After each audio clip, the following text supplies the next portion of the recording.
mbalimbali zinazoonekana.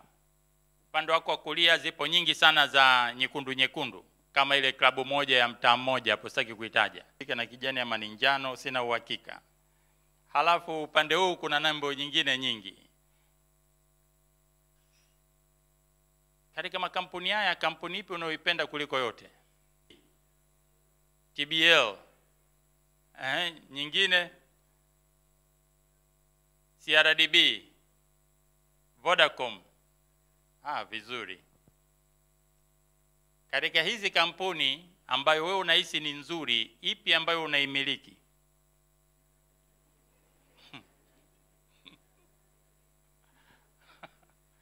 Kama hamna shida.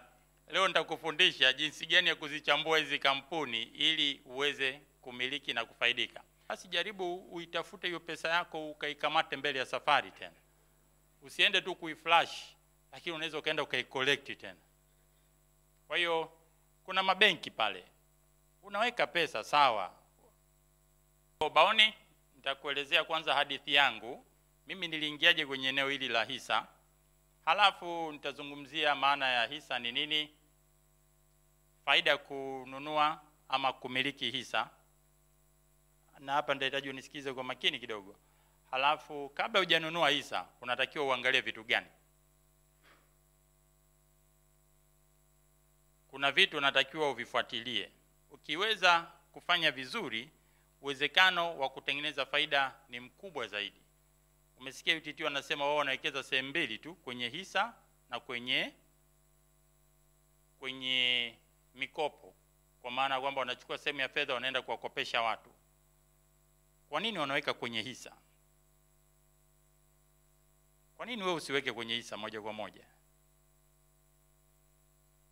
Kwa hiyo kuna vitu vya msingi vya kuangalia. Wao wana wataalamu.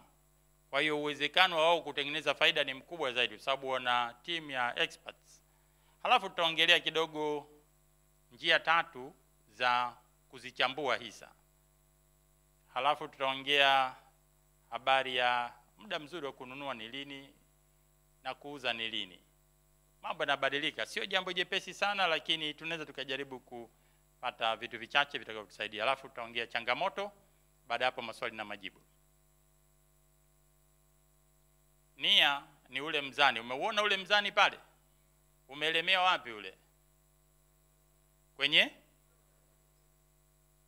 Yaani uzito uko kwenye cost, uko kwenye benefit ama uko wapi? Uzito uko kwenye benefit, kwenye cost. Mbona wengine wanasema cost? Ama mimi mzani wangu hapa kwenye kompyuta unaonekana kinyume nyume. Sawa, tunachojitahidi hapa ni kwamba kuna changamoto. Pamoja na changamoto, tunatamani mzani huu uelekee kwenye benefit, ni kushawishi uchukue hatua.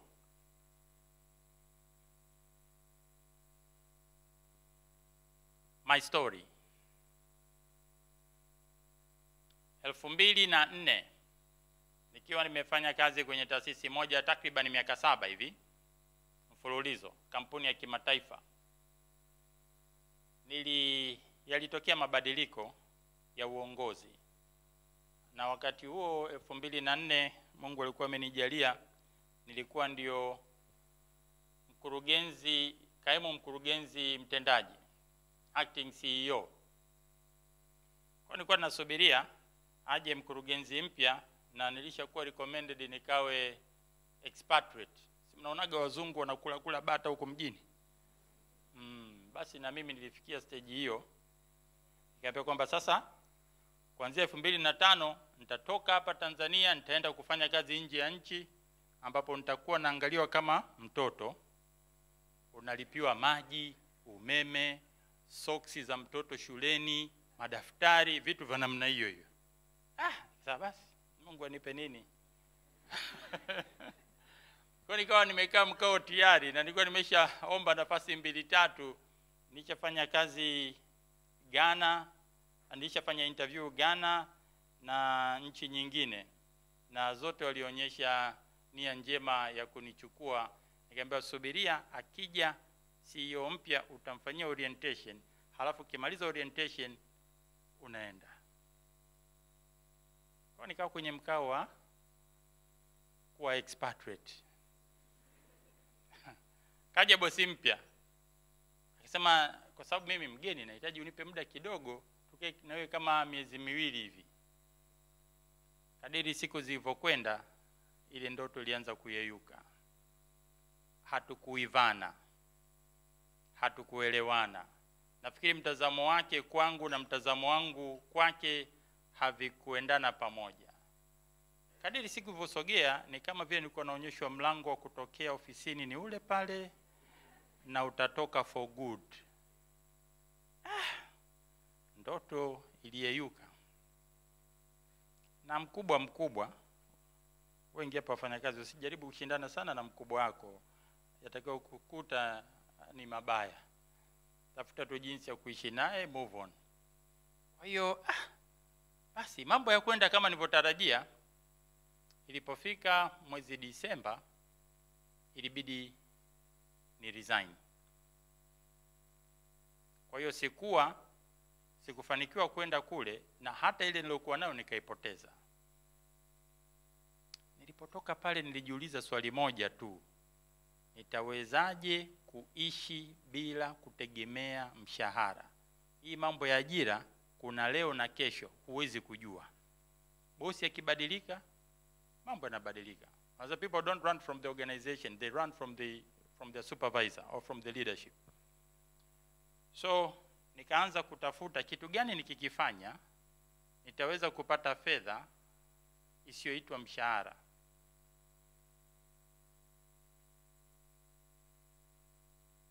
Nikamsoma mtu mmoja anaitwa, wakati huo hakuwa rais, Donald Trump, mwaka 2005. Alikuwa ni mfanyabiashara maarufu kwenye maeneo ya majengo, unaopenda real estate. Hapo nikamsoma mtu mwingine tena anaitwa George Soros. Anapenda kuchukua fedha halafu anaweka kwenye kama mabenki ama bureau de change. Anacheza na spread, tofauti kati ya kununua fedha na kuuza fedha, ile tofauti ya bei kama unavyoona kwenye ubao wa bureau de change au benki. Halafu nikamsoma mtu mwingine anaitwa Warren Buffett. Nikasoma na wengine. Aliyenivutia zaidi alikuwa ni huyo jamaa hapo ubaoni. Na kauli yake moja wapo aliyoizungumza, alisema, if you don't find a way to make money while you are sleeping, you will work till you die. Usipotafuta jinsi ya kutengeneza fedha wakati umelala kitandani, itakubidi na itakulazimu ufanye kazi mpaka siku unakufa.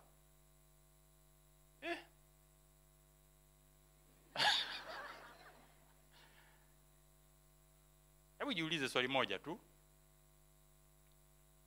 Ikitokea na wewe umempata bosi matata kama wa kwangu, halafu unaingia kazini kesho, anakuambia samani, kazi ndio mwisho, jiandae kuondoka. Unaishije? Kwa hiyo pengine tafuta kile alichopresent yule presenter wa kwanza ama wa pili ama wa tatu, kianzie kukifanyia kazi sasa hivi. Mambo sio mepesi. So nikaanza kuingia kwenye eneo la hisa mwaka 2005, 2006, mimi pamoja na mwenzangu mrembo. Since then hatujawahi kutoka huko. Kwa hiyo hatuna kuku, hatuna mbuzi, hatuna ng'ombe, hatuna shamba kibaa. Hatuna hayo mambo sisi.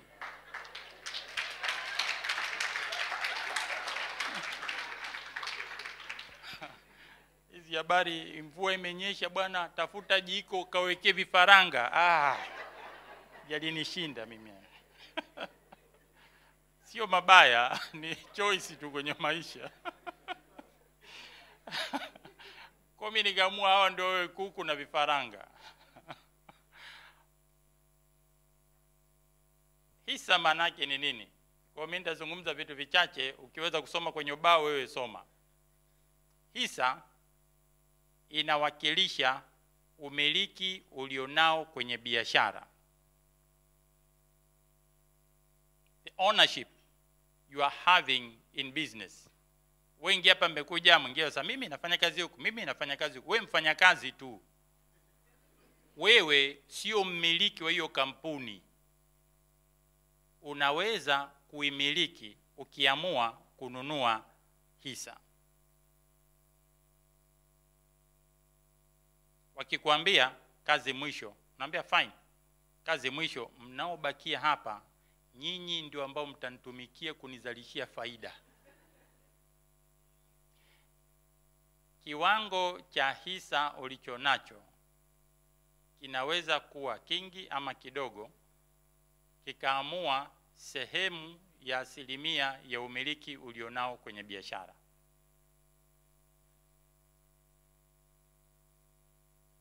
Unaposikia sekta ya utalii inachangia kwa sehemu kubwa kwenye pato la uchumi wa nchi, ujue kuna makampuni ya kibiashara.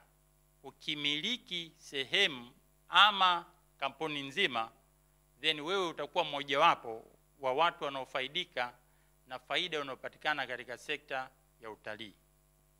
Lakini kuna njia mbili kubwa za kumiliki. Ama uanzishe kampuni katika hilo eneo. Njia ya pili, uamue kununua hisa kwenye kampuni ambayo tayari ilishaanzishwa.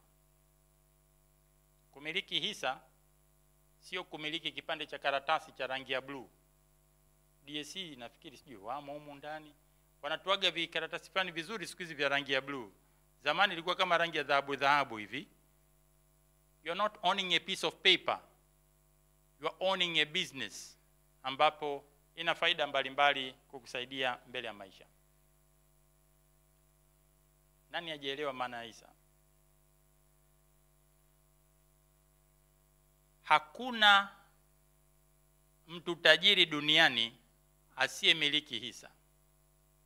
Hakuna. Ukimpata njoo nongoneze, bwana huyu jamaa amiliki hisa. Nitasema hey, twende tukajifunze anamiliki nini. Uchumi wa nchi unajengwa na makampuni ya kibiashara na uwekezaji. Na yale makampuni ndani yake kuna hisa. Ama umeanzisha, ama unaenda kutafuta kampuni nzuri iliyoanzishwa, unamiliki sehemu kwa vile utakavyoweza kulingana na pesa au mtaji wako.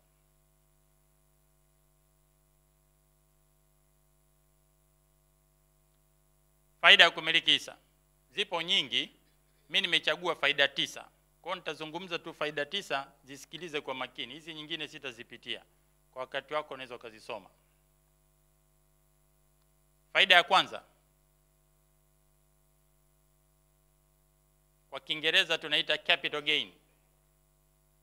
Kwa Kiswahili ni kupanda kwa bei ya hisa zaidi ya bei ulionunulia. Kwa mfano, kiangalia hapa ubaoni. Vizuri, nimeanza kukamata teknolojia. Kiangalia hapa ubaoni, sasa sijui nitumie ubao huu ama ubao ule kule. Huu hapa, huu karibu. Karibu na wewe, unajipendelea. Sawa. Ukiangalia hapa CRDB waliuza kwa shilingi 150 mwaka huu. Sasa hivi kwa shilingi 230. Imepanda kwa asilimia 53. NMB waliuza 600, sasa hivi iko 2340, takribani mara 4. Twiga Cement waliuza shilingi 435, sasa hivi ziko kwenye 2500, 2600. Nafikiri imefika 2600 wiki hii. Hii nilichukua wiki iliyopita. Imeenda takriban mara 5 mara 6. Kwa hiyo uliweka milioni 1 inakuwa milioni 5. Uliweka milioni 10 inakuwa milioni 50. Uliweka milioni 100, walikuwa wanazungumzia speakers wengi, tunaongelea milioni 500. This is real, sio hadithi. Sasa kuna makampuni mengine mawili haya ndio balaa. TCC waliuza shilingi 410, imepanda mpaka 17,000, sawa sawa na mara 41. Uliweka milioni 1, tunazungumzia milioni 41. Uliweka milioni 25, tunazungumzia bilioni 1. TBL waliuza hisa zao mwaka huu shilingi 550, sasa hivi ni 10,000, takriban mara 19. Kama ulifanikiwa kununua ukaweka milioni 1, tunazungumzia milioni 19. Lakini kuna baadhi ya makampuni bei hazikupanda. Sasa hivi bei imeshuka. Moja wapo ndio hii hapa. Waliuza 850, sasa hivi ni kwenye shilingi 770. Well and good. Hujauza haujapata hasara. Ukiuza unapata hasara. Hisa inahitaji uvumilivu. Hii ndio faida kubwa ya kumiliki hisa. Kwa mimi nimechagua baadhi ya makampuni, sio makampuni yote niliyofanyia analysis kwa ajili ya presentation hii. Kuna yapo yaliyopanda, kuna yapo yaliyoshuka, na wakati mwingine tunasema ndani ya siku 14 hadi 30, wakati hisa zinauzwa kwa umma kwa mara ya kwanza, ukiweza kununua ukauza ndani ya siku 14 hadi 30, unaweza ukatengeneza takriban mara 2, mara 3, mara 4 ya fedha ulizoweka awali. DSE walivyouza hisa zao ilikuwa shilingi 500 ile. Ndani ya wiki 2 bei ilikimbia huko mpaka 1500, 2000. You can cash. Kuna mama mmoja alinifuata akaniambia, bwana mimi na shida ya ada, naomba nisaidie. Una kiasi gani? Akaniambia sije na milioni 15. Lakini hawezi kuwasomesha watoto wakamaliza mambo. Kaambia no problem. DSE wanauza hisa zao. Nikamweleza jinsi ya kufanya ili hakikishe milioni 15 yote ile anapata hisa zote. Nikamwambia una watoto wangapi? Akanitajia. Nikamwambia chukua huyu mtoto wa kwanza, mwekee milioni 3, huyu milioni 3, huyu milioni 3, huyu milioni 3 na wewe mwenyewe milioni 3. Sawa sawa. Basi ile kitu ikapanda mara 3. Kwa ile milioni 15 yake baada ya wiki 2, wiki 3 nikamwambia uza zote. Akavuta milioni 45. Akasema asante. Sikumbuki alinipa kiasi gani lakini.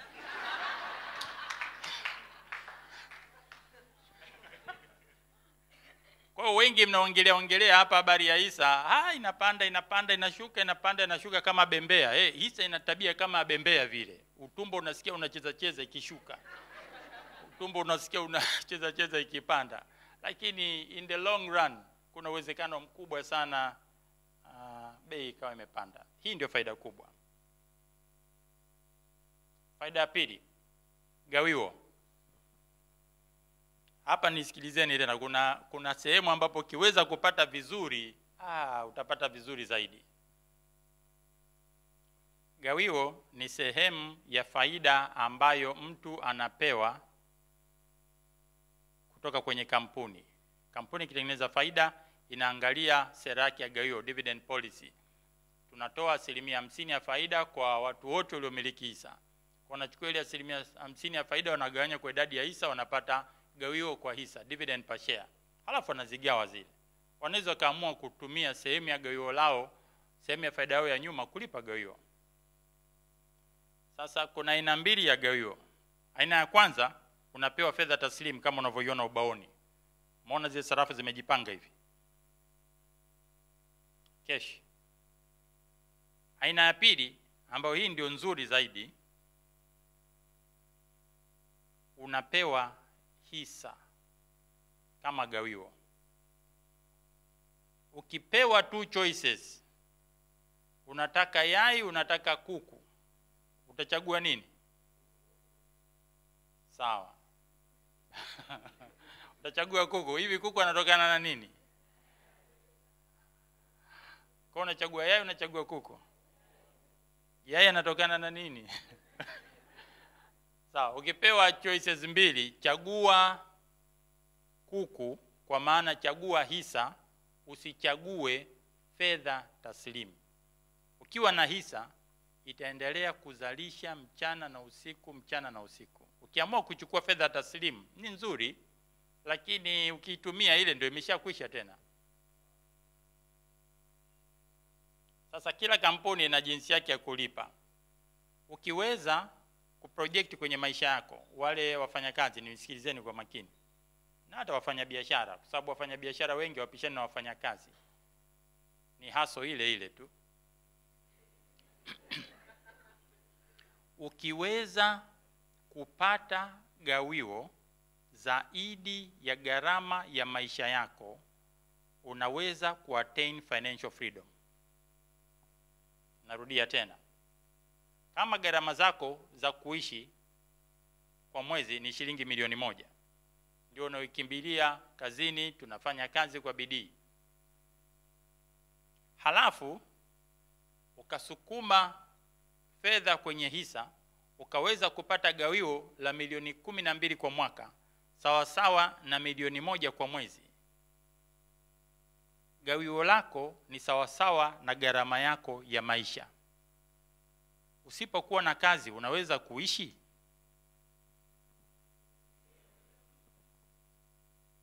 Kwa hapa ndipo nilipopata jibu la swali langu baada ya kupishana na yule bwana mkubwa, kwamba kumbe unaweza ukapata fedha bila kuwa na ajira, na maisha yakaenda tu vizuri sawa sawa na Mungu atakavyokujalia.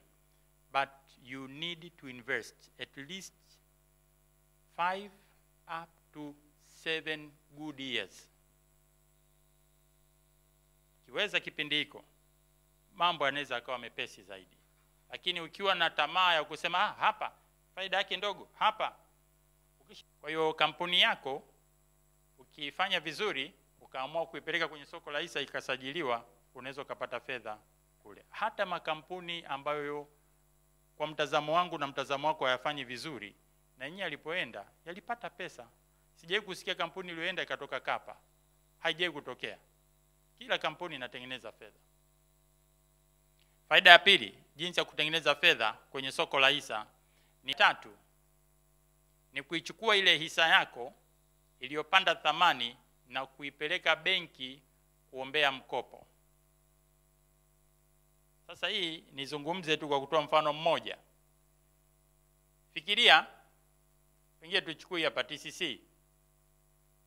Iliuza hisa zake, mimi niliamua kununua hisa 10,000. Halafu bei yake kwa mfano ilikuwa shilingi hii 410, ndio bei yake iliyouzwa. 17 hii nikizidisha na idadi ya hisa hizi, jumla nikiziuza napata milioni 170. Faida niloipata, capital gain, ambayo ndio hii hapa, kwa kuuza kwa bei kubwa ambayo hii faida haitozi kodi, ni milioni 165. Nikipeleka benki hizi hisa 10,000, wakachukua ile share certificate, wakinipa 60% tu ya thamani ya hisa, ninapata mkopo wa milioni 100 na ngapi?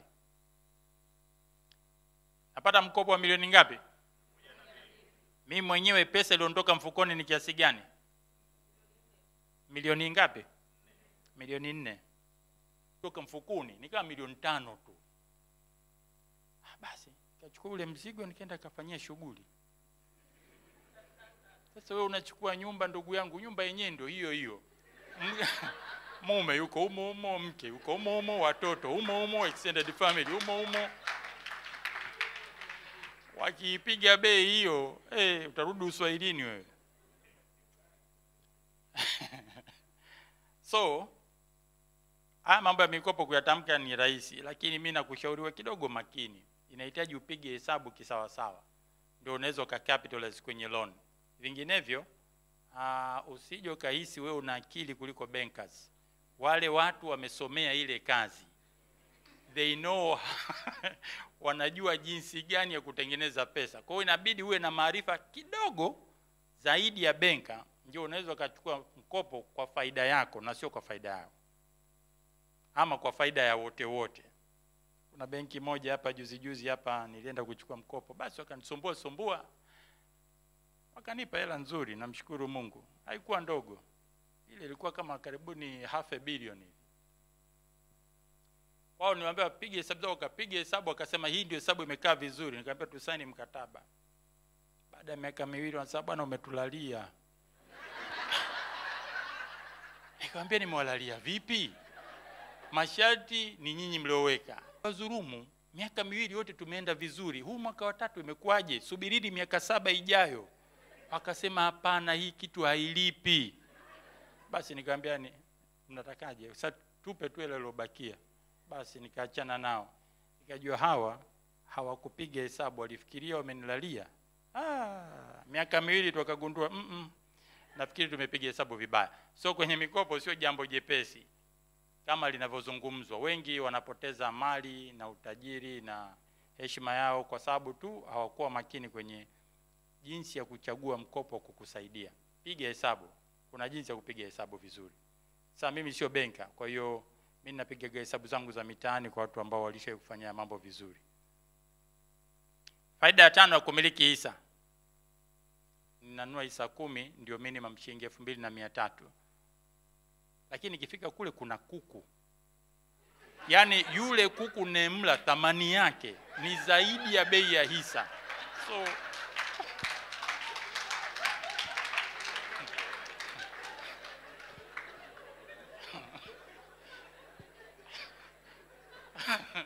kuna ubwabwa na chipsi na nini ni zaidi ya pesa niliyoweka kwenye hisa pale. Basi nafurahia, natoka na kitambi changu narudi nyumbani tu.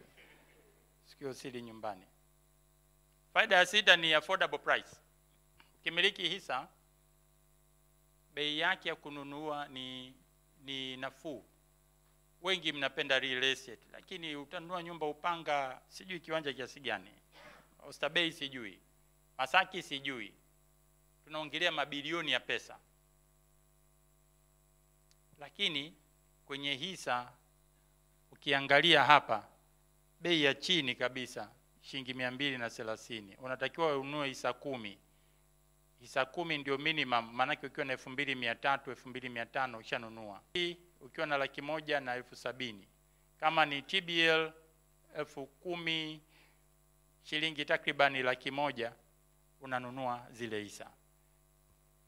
Watoto wangu mimi na mwenzangu tuliwafundisha kwamba katika kila pocket money tunayowapa lazima wanirudishie pesa niziweke kwenye hisa. Kwa nikimpa shilingi 100,000 naambia bwana tulishakubaliana nyinyi mnakula kwa baba na mama. Wao investment percentage yao ni 50%. Nirudishie 50,000 naweka kwenye hisa, alafu wewe utaenda kupambana na chipsi, mayai, pipi, soda na 50,000 iliyobakia. Kila mwaka anapopata gawio hata kama ikiwa ni shilingi 1,000 kwa mtoto, it makes a lot of sense. Pia ni ya gharama kuliko bei moja ya hisa ya CRDB. Anaweza kala pipi za kutosha kama ataamua kununua hisa za CRDB. Inakupa nafasi ya kuweka akiba. Faida ya 7, saving opportunity. Unaweza kuweka hela benki wapi, lakini unaweza kaeza kuweka kwenye hisa. Time saving. Ukimiliki hisa inakusaidia kuokoa muda, usisimamie hiyo shughuli moja kwa moja. Ukinunua hisa ya TBL, huhitaji kwenda kule Ilala kwenye kiwanda chao. Wala wao waendelee na shughuli zao. Watapambana na watu wa mazingira, watapambana na watu wa nini, watapambana na watu wote ambao mnawajua na nyinyi wanaoshughulika na mambo ya biashara. Wewe unakaa unafanya shughuli zako nyingine bila tatizo lolote. Faida ya 9 na ya mwisho katika hizi ambazo nilisema leo tutaongea pamoja ni mali yenye kugawanyika bila kupoteza thamani na mali isiyoonekana. Ukiwa na gari, ukiwa na majumba, jirani wanakuona, wenzako wanakuona, si baadaye wanakuja bwana mimi nina shida. Ukiwaambia sina, waambia mbona unayo hii wewe bwana wewe. Sasa mimi nina hisa hivi, wewe unaweza ukajua kama nina chochote? Ukinichungulia mimi huyu jamaa mbona mchovu tu. Kumbe inawezekana kuna mzigo huko nyuma huko balaa. Sasa kwenye hizi extended family zetu hizi haya bwana, nyinyi kimbilieni mnavyovipenda. Visible vile pale mnaviona vile. Lakini divisible manake kama umeamua kuuza, una hisa 10 ukauza hisa 2, hisa 9, 8 zilizobaki hazipotezi thamani. Ukiwa na dola, ukiwa na nyumba, ukiwa na nini vinapoteza thamani kama inakuwa ni kwenye small denomination au small pieces. Sawa? Imeeleweka? Fanya uamuzi. 4, fanya ufuatiliaji na tathmini. monitoring and evaluation. Hao watu wa miradi wanaijua hii zaidi kuliko hata mimi. Alafu 5, endelea na hii process tena. Kadiri unavyoendelea ndivyo unavyokuwa mwekezaji. Ukinunua hisa mara moja, wewe sio mwekezaji, wewe mviziaji. You are just a speculator. Experience unaipata kwa kurudia process over and over, again and again.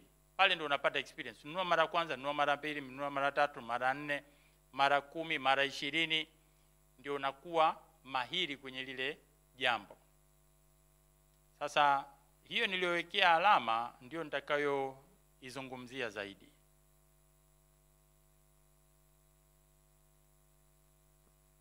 Kuna aina 3 za utafiti kwenye masuala ya biashara na uwekezaji. Hisa. Aina ya kwanza ni hisia. Uliwahi kusikia mtu anasema bwana hisa mbaya? Mwingine anakuambia hati fungani, yani ile ndio bomba kweli kweli. Sijai kuona kitu kizuri kama hati fungani. Mwingine anakuambia kipande, ambia kipande mbona nahisi kama kidogodogo.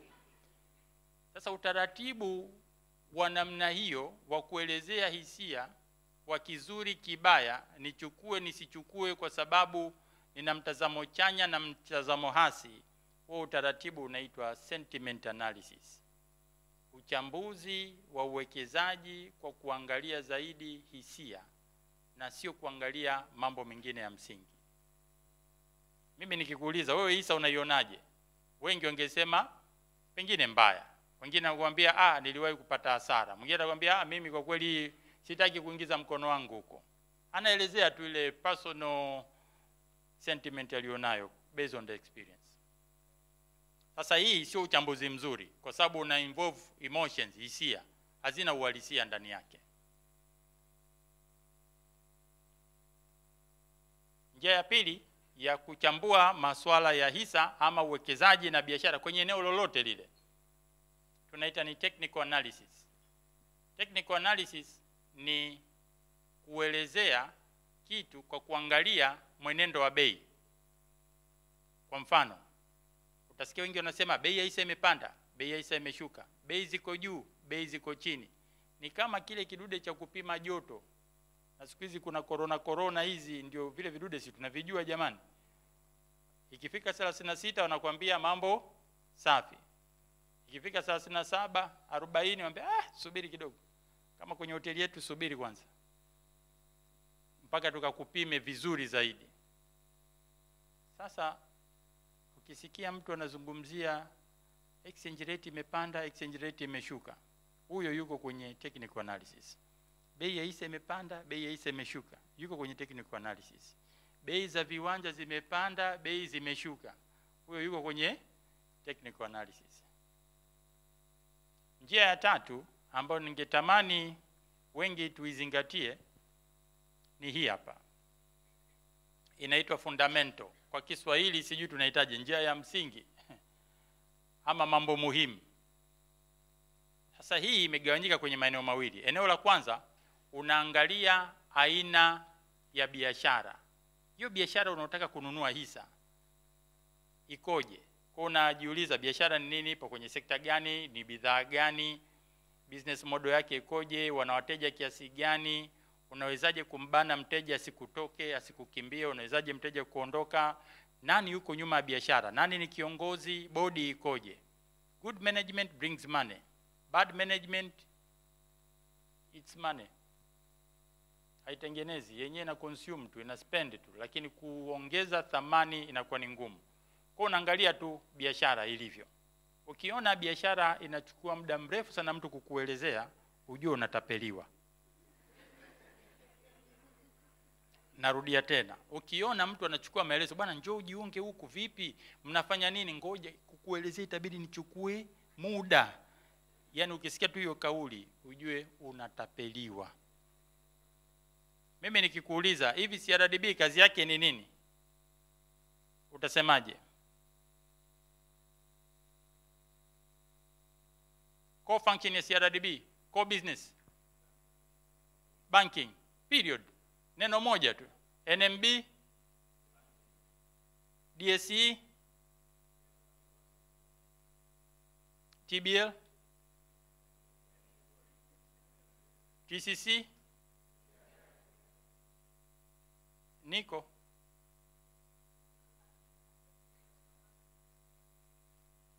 Twiga, Simba. Sasa ukiona majibu hayajitokezi kama hivyo, be careful. There is high possibility that you are going to lose your money.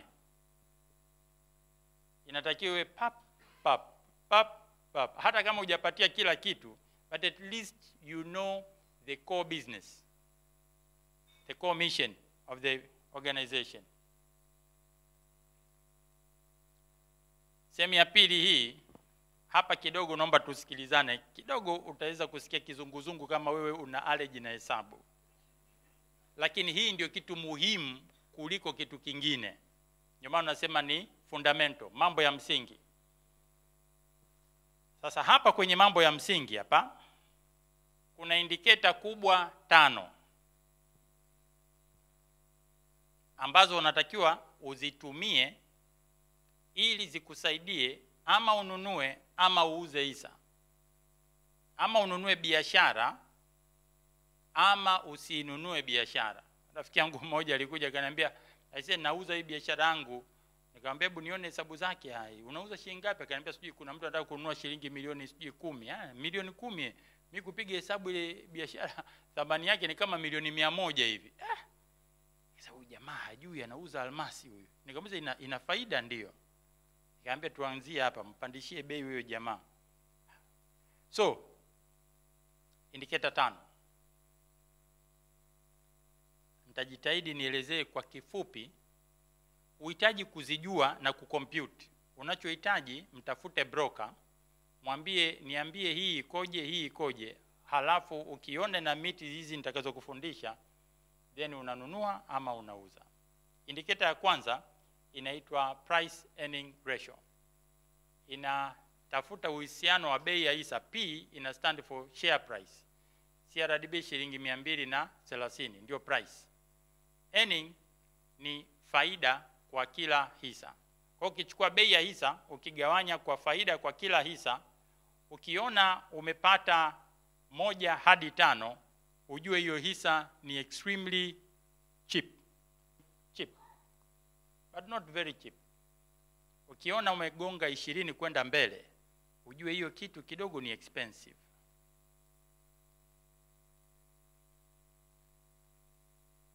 Key point hapa ni hii.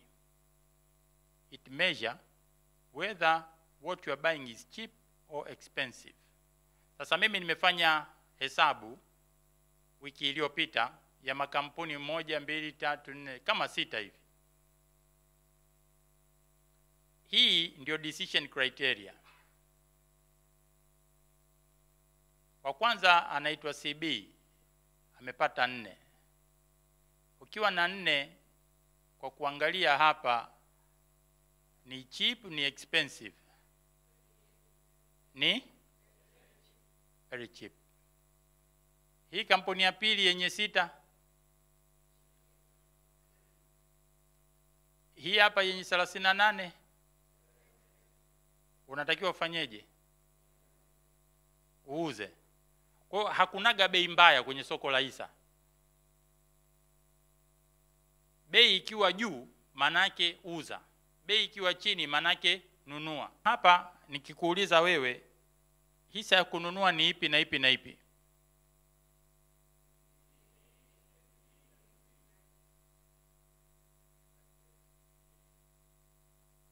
Sawa. Hii TA ina negative. Negative kwa sababu ukiangalia faida yake yenye kampuni haitengenezi faida. Kwa ndio maana imekuwa negative. Ingekuwa inatengeneza faida, hii na yenyewe ingekuwa nzuri zaidi. Kwa kuna watu najua mnataka kuniuliza swali, hivi sasa hivi nikanunue hisa gani? Si ndio? Sasa hilo swali naomba nilijibu hapa. Kampuni za kununua ni 1, 2, 3. Hii unaweza ukanunua kama una uwezo wa kuhakikisha unabembea bila kusikia kichefuchefu. Hii ni kampuni ambayo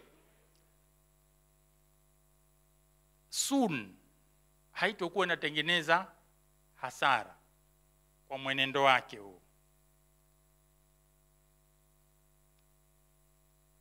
Kigezo cha pili.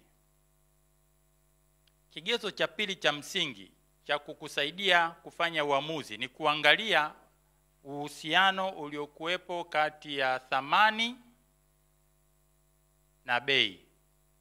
Thamani na bei. Bei ya hisa mnasikia leo, bei ya hisa kwenye soko la hisa ilikuwa hivi, kwenye TBC, kwenye ITV. Ile bei mnaijua, si ndio? Na ukienda kwenye website unaijua. Thamani sasa. Thamani sio rahisi, inabidi ufanyie hesabu kidogo. Thamani ni hivi, unachukua total asset, unatoa total liabilities, unapata kitu kinachoitwa thamani. Lugha ya Kiingereza wanaita shareholders equity ama wanaita net asset. Ukiigawanya kwa idadi ya hisa, unapata thamani kwa kila hisa. Kwenye kigezo hiki kinakusaidia kujua, je, wewe unanunua kitu ambacho kina thamani kubwa lakini unalipia kwa bei ndogo, ama kina thamani ndogo lakini unanunua kwa bei kubwa. Figa ukiipata ikiwa ni zaidi ya 100%, manake unanunua kitu kikubwa chenye thamani kubwa lakini bei yake ndogo sana. Hizi hesabu nilizozifanya kwa hii ni latest financial information mpaka mwezi Disemba 2020. Hii 2020. Hii imetoka juzi tu. Haina hata wiki hii. Hii na yenyewe. Hii hapa na hii hapa yenyewe vile vile. Hizi zote hazina hata, toka taarifa zake zitoke, hazina hata siku 30. Hivi nani mwenye thamani kubwa ukilinganisha na bei? Ni TA. Thamani yake ni mara 4.8 ukilinganisha na bei. Bei yake ni shilingi 400 sasa hivi. Thamani yake ni shilingi 2000. Kitu cha thamani ya shilingi 2000 unakinunua kwa shilingi 400. Unakionaje hiko? Hiki ukiweza kukinunua na wakitengeneza faida, ndio unasikia bei imepanda kutoka shilingi 400 hadi 2000. Halafu wengine wanasema, jamani, hiyo bahati mimi ningeipata wapi? Sio bahati, ni hesabu. Hakuna bahati kwenye maisha. Kama ipo wanasema humpata yule mtu aliyejiandaa, ambaye ndio wewe umekuja kujifunza leo. Ya pili ni ipi ambayo ina thamani kubwa lakini ina bei ndogo? Ni CB. Hili ni benki likubwa Tanzania, benki la pili hili kwa ukubwa. Bei yake shilingi 230. Thamani yake ni shilingi 380 kwenda shilingi 400. Unatakiwa ununue, unatakiwa uuze. So ukiangalia hivi viwili, ukiona vitu vinajirudia rudia, then unaweza kujua kabisa kwamba hizi ni potential. Siwezi kuendelea na nyingine. Kuna nyingine hapa thamani na bei bala. Kitu kina thamani ya shilingi 100 unakinunua kwa shilingi 1000. Umekiona kile pale? 10% tu. Ukinunua hii utakaa miaka nenda miaka rudi, kila siku utakuwa unasikia mziki wa bei inashuka, bei inashuka, bei inashuka. Kwa sababu imekuwa overpriced substantially. Kigezo cha tatu naangalia faida. Faida hii hapa. Kila shilingi 100 hii kampuni inazalisha shilingi ngapi? Hapa unaona anayeongoza kwa faida ni nani? Ni huyu hapa. Asilimia ngapi? Halafu anafuatia, halafu anafuatia, halafu anafuatia. Sawa. Kigezo kingine tunaangalia free cash flow. Sasa free cash flow ngoja nikwambie tu kwa kifupi. Kwa mfano ukilipa mshahara wewe, halafu ukalipa mkeo, ukampa hela za matumizi, watoto kawalipia ada, kuna change inayobakia ile. Ile change inayobakia ndio tunaita free cash flow, unaweza ukajilipua nayo, si ndio? Ukaamua kama wewe unataka kwenda kutoa sadaka, ukachukua zote ukaenda kupeleka kanisani. Vizuri. Mwingine anapenda zaidi kunywa, anaenda chukua zote anaenda kunywa. Mambo mengine yote yanaenda vizuri, sio kwamba kwa sababu amekunywa mambo yameharibika. Sasa kwenye makampuni na yenyewe yana hiyo tendency. Kuna makampuni ambayo yana uwezo mkubwa wa kifedha, fedha taslimu. Mlisikia kampuni moja juzi faida yake ilishuka karibuni 50%, lakini limetoa faida ya gawio karibuni mara 10 zaidi. Baada ya kutoa shilingi 17 wakatoa shilingi 190. Manake they had a lot of cash which is free, ile disposable income tunaita. Concept iko clear? Ukiwa na kampuni ambayo ina uwezo mkubwa wa kukusanya fedha taslimu kila inavyofanya mauzo, itaonekana kwenye uhusiano wa free cash flow divided by sales. Kila unavyouza shilingi 100 kwenye biashara yako, kiasi gani cha fedha taslimu unazoweka hapa? Vinginevyo unaanza kukimbiza na madeni, hanilipi, zinatosha. Hizi ndio vitu vya msingi vya kuangalia. Wengi wakizungumzia masuala ya biashara na hisa, wanazungumzia swala la bei, kupanda na kushuka. Wanazungumzia hii. Wanazungumzia ya hii. Hawazungumzii yale mambo ya msingi. Huhitaji kufanya hizi analysis. Ukiwa na mhasibu anaweza kufanya, ukiwa na economist anaweza kufanya, lakini ukiwa na broker unamuuliza tu, broker naomba unisaidie kujua hii na hii na hii na hii ya kampuni hii, atakwambia. Sasa nikuulize swali, kwa kuangalia hii table, hivi unafikiria makampuni matatu makubwa ya kununua ni yapi na matatu ya kuuza ni yapi? Haya. Concept is clear. When to buy, when to sell, unaangalia vitu vya namna hii. If the company is doing well, buy. Kama value ni kubwa kuliko price, buy. Kama shares ziko extremely cheap, buy. Nimekuelezea jinsi ya kucompute whether it is cheap or expensive. You don't look on the absolute figure, you look on the proportion, you look on the ratio. Then if the company is facing a crisis, umesikia bana hii kampuni CEO amepata scandal. Mimi nikuulize, hivi CEO akipata scandal, wenyewe wanauza soda, zile soda huwa ziuziki? Sasa ukisikia CEO kapata scandal, bei zimeshuka, the fundamental remains the same. They are still selling, people are still drinking whatever they are drinking. You go and buy because the company imepata shida, lakini kwenye business fundamental bado zimebakia vile vile za msingi. Kama kampuni inaweza kutengeneza faida, na ukiangalia upande wa pili kama kuna market crash, unasikia soko la hisa limeanguka, kwa watu wengi bwana nasikia bei zimeanguka wanauza. No. Umefanya uamuzi mbaya, sio uamuzi sahihi. Soko likianguka, kajiulize kampuni gani bado inaendelea kufanya vizuri, unaenda kununua, kwa sababu bei ya dhahabu imekuwa sawa sawa na bei ya mchanga. Challenges. Hii ni last but one slide. Hisa zina changamoto mbalimbali. Moja ni capital loss. Ukiuza hisa kwa bei ndogo kuliko bei ulionunua, hasara ni ya kwako. Pili ni elimu ndogo. Elimu ndogo tumekuja kuitatua kwa kuja kujifunza leo, lakini kujifunza hakutoshi, ni mpaka upractice. Kwa natarajia ukitoka hapa utafanya uamuzi wa kuweka sehemu ya fedha yako katika hili eneo, kama utalipenda. Na natamani ulipende kwa sababu faida zake ni nyingi kuliko hasara. Tatu, inahitaji uwe na saving habit, uwe na tabia kuweka akiba. Kama huna tabia kuweka akiba, hisa ikufai. Uwezo kaweka leo sababu bwana mimi kesho nahitaji hela mboga. Haiendi namna hiyo. Hela mboga utapata wapi bwana? Take 10% iweke for 7 years kwenye hisa, sio hela mboga. Then changamoto nyingine, kutofautisha bei na thamani. Nimekufundisha bei, una bei given, thamani must be computed. you also look on the economic performance. Economic performance huwezi kuikimbia. Uchumi ukienda juu wote unaathiri, ukienda chini wote unaathiri.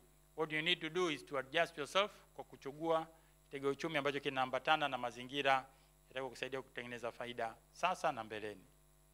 Emotional decision you need to control. Bei imepanda, bei imeshuka, ni kama bembea. Na mimi bwana niliwahi kununua.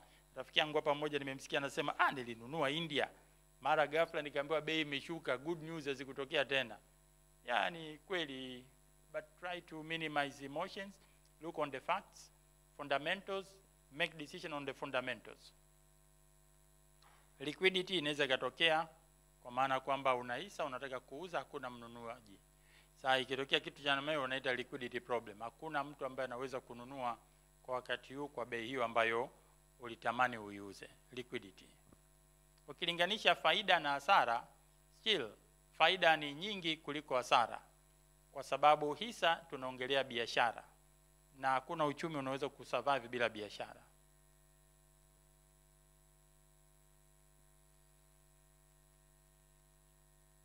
Tumejifunza UTT, tumejifunza bond, tumejifunza hisa.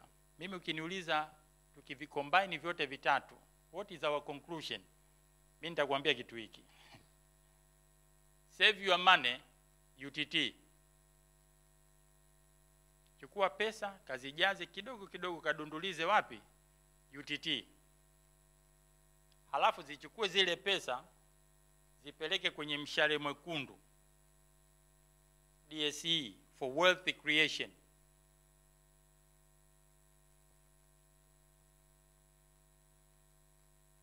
Ukishauza hisa kwa bei kubwa ukapata kitu tunachoita capital gain ama faida kutokana na kuuza hisa kwa bei kubwa kuliko bei ulionunulia. Chukua ule mzigo kaupeleke benki kuu kwa yule presenter aliyetoka hapa kwenye masuala ya bond, ili uwe na uhakika wa mapato yasiyoyumba kwa miaka 25-20 ijayo. N-Point ni zaidi ya habari.